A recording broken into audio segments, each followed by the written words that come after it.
Before cities burned and millions perished, a series of shocking, often ignored events pushed the world toward its deadliest conflict. World War II wasn't a sudden accident. It was a fire deliberately set. This is the story of how it all began, focusing on the critical moments that history books often summarize in just a few lines. Long before the first shots were fired, political humiliation, economic despair, and radical ideologies were already paving the path to global destruction. After World War I, Europe was exhausted. The Treaty of Versailles, meant to secure peace, instead crippled Germany with harsh punishments.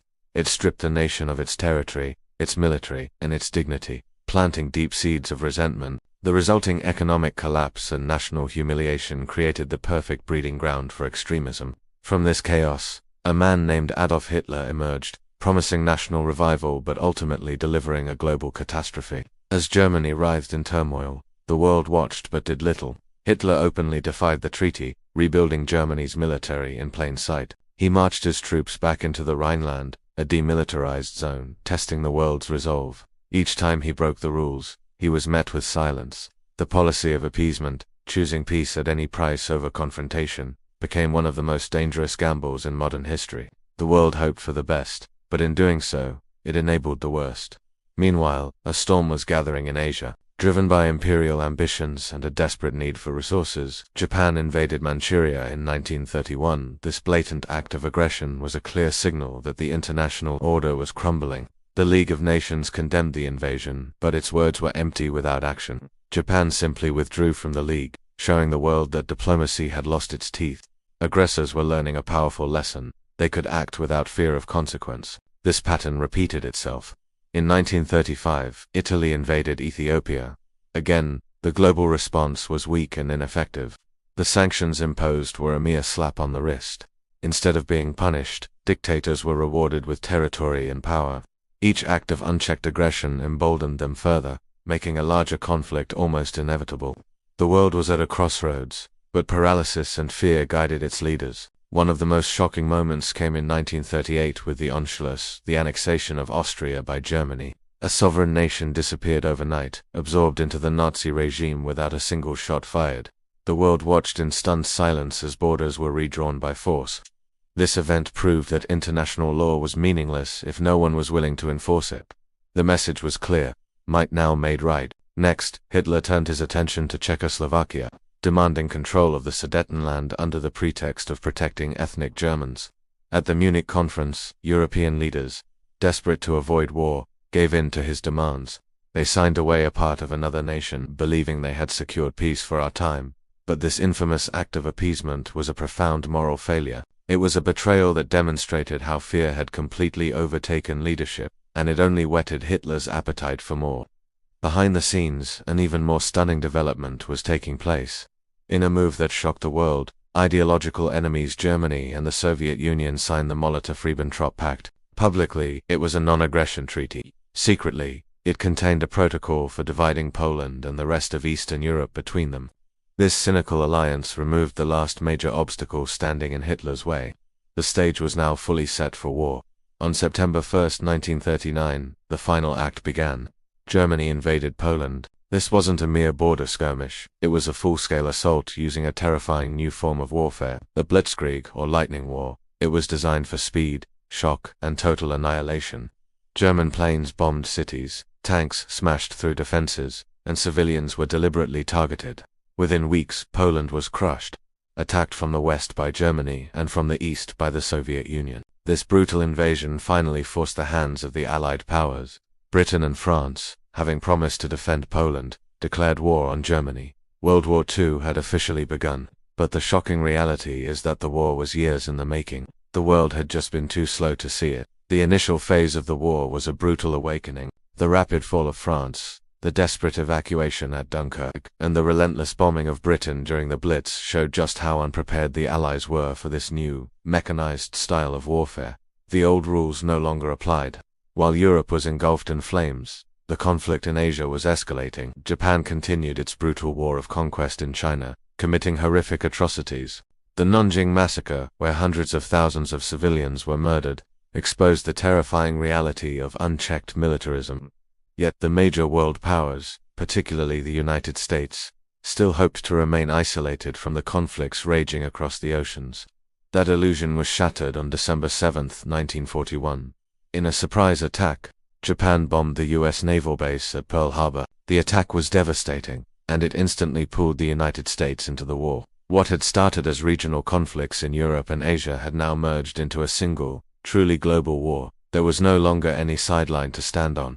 The entire world was at war. Looking back, it's easy to see the chain of events, the missed opportunities, and the disastrous decisions that made World War II feel inevitable. It's a story of how appeasement failed, how collective security collapsed, and how silence in the face of aggression became a weapon for tyrants. It reveals a chilling truth. Peace is incredibly fragile, and the slide into chaos can happen quickly when courage is replaced by fear. The shocking events that started World War II are more than just a history lesson. They serve as a powerful and timeless warning. They show us that history is not a predetermined path. It is shaped by the choices we make as individuals, as nations, and as a global community. And when those choices are driven by fear or indifference, the cost is measured in millions of human lives. This isn't just a story about the start of a war. It's a lesson written in blood and fire, reminding us what happens when the world looks away. So watch carefully, and remember deeply, because the story of how World War II began is not just history, it's a mirror reflecting the dangers we still face today. Imagine a world holding its breath, a shadow creeping across continents. This wasn't a sudden storm, it was a slow, deliberate march into darkness. How did the world stumble from a fragile peace into the most devastating war in human history? The story isn't just about battles and bombs. It begins much earlier, in the ruins of another war. The First World War left behind a ghost of a continent. Cities were rubble, millions were dead or wounded, and the survivors were haunted. The Treaty of Versailles, meant to secure peace, instead sowed the seeds of revenge. It imposed crippling reparations on Germany, stripping away its land, its pride, and its hope.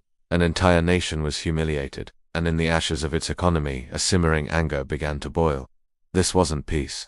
It was a ceasefire fueled by resentment, a perfect breeding ground for extremism. And then, a voice emerged from the chaos, a man who promised to restore Germany's glory, to give people jobs, bread, and most importantly, a scapegoat for their suffering. Adolf Hitler was a master manipulator. He didn't seize power with force alone. He was invited in, through electrifying rallies, powerful propaganda, and a message that preyed on fear and desperation. He turned a wounded nation into a loyal army. People weren't just following a leader, they were embracing a savior, blind to the terrifying ideology he represented. They traded their freedom for a promise of stability. While Germany rearmed, the world watched. The first test came when Hitler marched his troops back into the Rhineland, a direct violation of the Treaty of Versailles. This was his gamble. He later admitted that if France had acted, his regime would have crumbled. But the world stayed silent.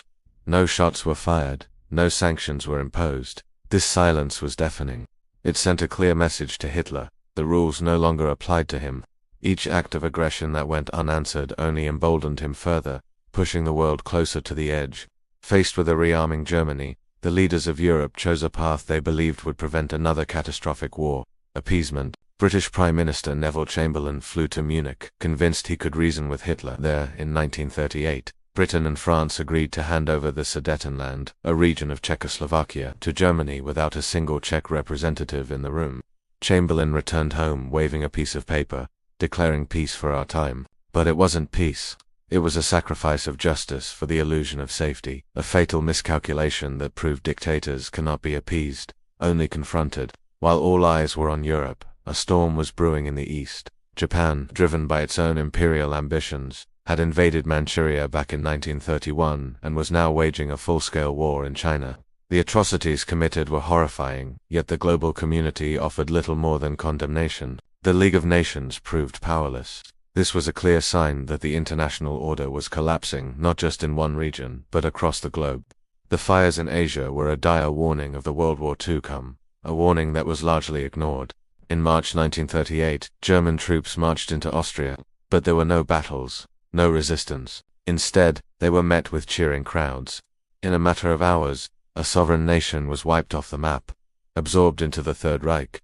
Hitler had once again broken international law, and once again the world did nothing. The message was chilling. National borders were meaningless, and a country could simply vanish overnight if it stood in Germany's way. The betrayal of Czechoslovakia was next.